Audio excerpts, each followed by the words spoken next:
श्री कृष्ण भगवान के चरणों में नमन करते हुए आज हम गर्भ गीता का पाठ का अनुसरण करेंगे, जो है हमें बताता है कि कौन से कर्म के करने से जन्म मरण रहित रहते हैं हम लोग और किस कर्म के करने से क्या फल मिलता है। श्री कृष्ण भगवान जी का वचन है, जो प्राणी इस गर्भ गीता को का सद्भावना से विचार मनन करता है सो वह पुरुष फिर गर्भवास में नहीं आता है।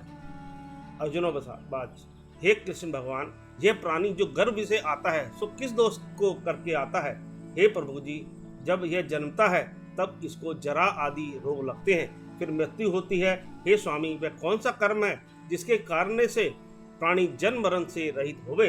श्री भगवानोवाच, हे अर्जुन, यह मनुष्य जो है सो अंधा व मूर्ख है, जो संसार के साथ प्रीति करता है। यह पदार्थ मैंने पाया है और वह मैं पाऊंगा, ऐसी चिंता इस प्राणी के मन से उतरती नहीं है। 8 पहर माया को ही मांगता है, इन बातों को करके बार बार जन्मता और मरता है, वह गर्भ से दुख पाता रहता है। अर्जुनोवाच, हे कृष्ण भगवान जी, यह मन मस्त हाथी की नाई है, तृष्णा इसकी शक्ति है। यह मन तो 5 के बस में है, काम, क्रोध, लोभ और अहंकार। इन 5 में अहंकार बहुत बली है, सो कौन यत्न है जिससे मन बस में हो गए। श्री भगवानोवाच, हे अर्जुन, यह मन निश्चय ही हाथी की नाई है, तृष्णा इसकी शक्ति है, मन 5 के बस में है, अहंकार इनमें श्रेष्ठ है।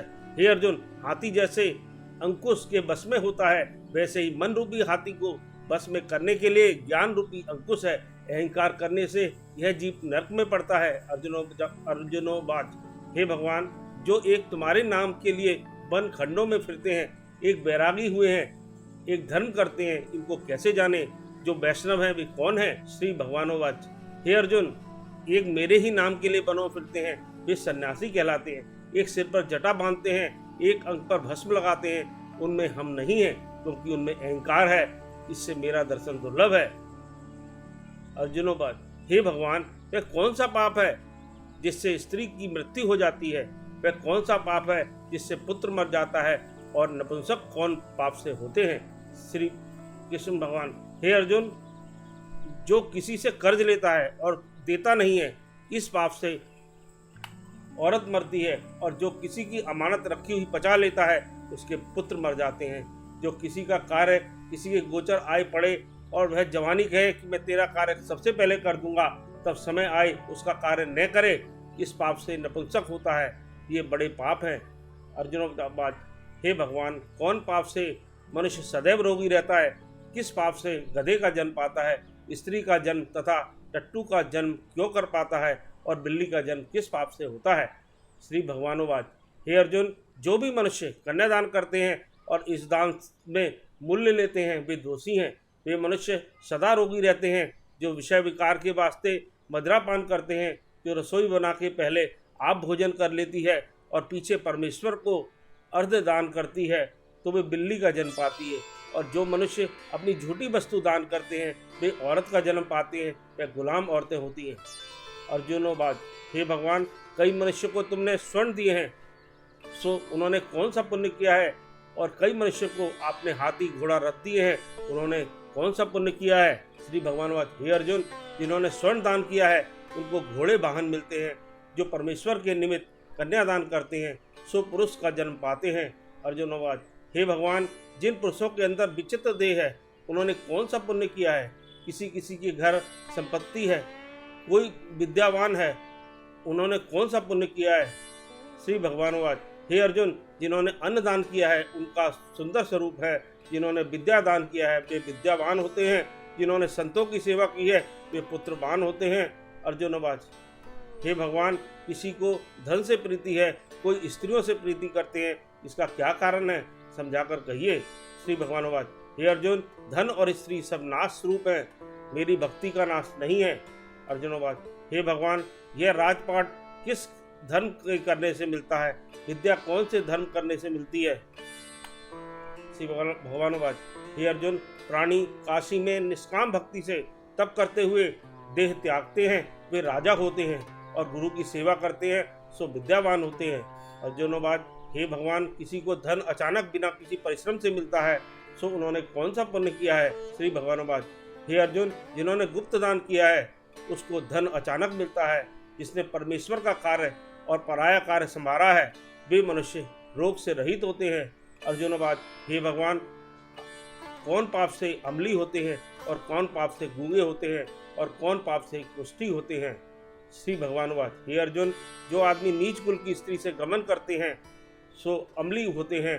जो गुरु से विद्या पढ़कर मुकर जाते हैं सो गूंगे होते हैं। जिन्होंने गौ घात किया है वे कुष्ठी होते हैं। अर्जुनवाद, हे भगवान, जिस किसी पुरुष की देह में रक्त का विकार होता है वह किस पाप से होता है। और दरिद्र होते हैं, किसी को खंड वायु होती है और कोई अंधे होते हैं सो कौन से पाप से रहित होते हैं।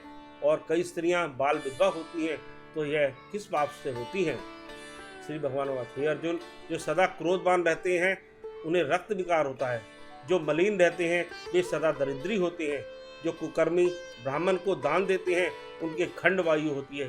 जो प्राय स्त्री को नंगी देखते हैं, गुरु की पत्नी को कुदृष्टि करते हैं सो अंधे होते हैं। जिसने गुरु और ब्राह्मण को लात मारी है सो लंगड़ा व पंगुला होता है। जो औरत अपने पति को छोड़कर पराये पुरुषों से संग करती है सो वह बाल विधवा होती है। अर्जुनवाद, हे भगवान, तुम पर ब्रह्म हो, तुमको नमस्कार है। आगे मैं तुमको संबंधी जानता था परंतु अब मैं ईश्वर रूप जानता हूँ।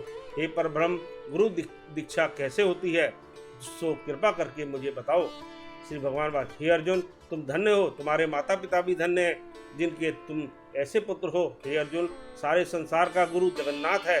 विद्या का गुरु काशी, चारों वर्णों का गुरु सन्यासी है। सन्यासी किसको कहते हैं? जिसने सबका त्याग करके मेरे विषय मन लगाया है सो ब्राह्मण जगत गुरु है। हे अर्जुन, यह बात ध्यान देकर सुनने की है।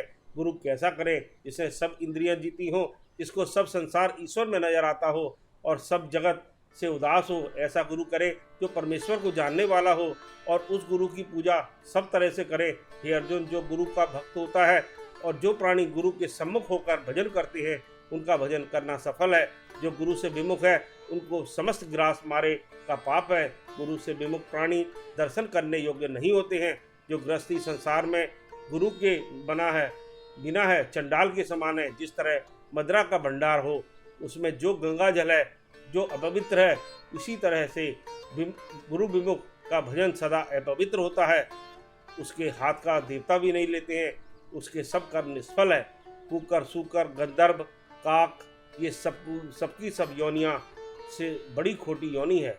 इन सब से वह मनुष्य खोटा है जो गुरु नहीं करता। गुरु बिना गति नहीं होती है, वह अवश्य नरक को जाएगा। गुरु दीक्षा बिना प्राणी के सब कर्म निष्फल होते हैं। हे अर्जुन, जैसे गंगा नदियों में उत्तम है, सर्व व्रतों में एकादशी का व्रत श्रेष्ठ है, वैसे ही हे अर्जुन शुभ कर्मों में गुरु सेवा उत्तम है। गुरु दीक्षा बिना प्राणी पशु योनि पाता है। जो धर्म भी करता है सो पशु योनि में फल पाता है। 84 योनियों में भ्रमता रहता है। अर्जुनोवाच, हे श्री कृष्ण भगवान, गुरु दीक्षा क्या वस्तु है? श्री भगवानवाच, हे अर्जुन, धन्य जन्म है जिसने यह प्रश्न किया है। तू धन्य। गुरु दीक्षा के 2 अक्षर हैं, हरिओम। इन अक्षरों को गुरु कहता है। यह चारों वर्णों को अपनाना श्रेष्ठ है। हे अर्जुन, जो गुरु की सेवा करता है उस पर मेरी प्रसन्नता है। वह 84 से छूट जाएगा, जन्म मरण से रहित हो नरक नहीं भोगता। जो प्राणी गुरु की सेवा नहीं करता वह 3.5 करोड़ वर्ष तक नरक भोगता है। जो गुरु की सेवा करता है उसको कई अश्वमेध यज्ञ के पुण्य का फल मिलता है।